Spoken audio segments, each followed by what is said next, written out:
Tu peux encore aimer quelqu'un et comprendre que vos deux vies ne peuvent plus avancer ensemble. Parfois, une relation se termine sans trahison, simplement parce que deux futurs ne se rejoignent plus. Élise et Romain sont ensemble depuis 7 ans. Pendant longtemps, leurs projets sont restés assez lointains pour tenir dans la même relation.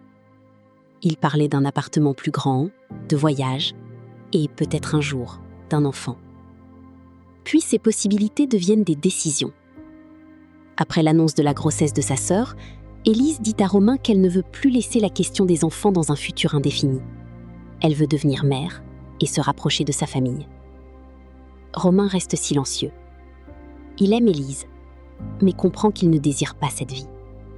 Il ne veut pas d'enfant et se sent enfermé à l'idée de s'installer définitivement au même endroit. Aucun des deux n'a trompé l'autre. Aucun n'a cessé d'être attentionné. Pourtant, chaque conversation sur l'avenir ressemble désormais à une négociation, dans laquelle l'un devra perdre quelque chose d'essentiel. Ils essaient de gagner du temps. Élise accepte de ne plus en parler pendant quelques mois. Romain visite avec elle une maison proche de sa sœur. Chacun espère que l'amour finira par rendre l'autre futur acceptable. Mais renouveler leur bail, choisir une ville, ou regarder leurs amis devenir parents, leur rappelle toujours la même contradiction. L'amour crée de l'attachement, de la tendresse et le désir de protéger le lien. Il ne produit pas automatiquement un avenir compatible. Une relation peut rester émotionnellement vraie alors que sa construction devient impossible. Si rester exige que l'un renonce à un besoin central ou attende indéfiniment que l'autre change, l'attachement commence à porter une pression qu'il ne peut pas résoudre. Élise et Romain se disputent peu, mais ils évitent certains sujets et sentent du ressentiment apparaître chaque fois qu'un projet est repoussé.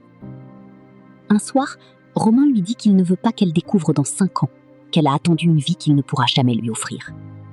Ils pleurent, ils se prennent dans les bras et ils décident de se séparer, alors qu'ils s'aiment encore.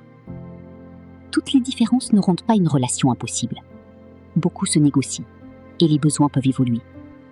Mais un compromis ne réunit pas toujours deux trajectoires.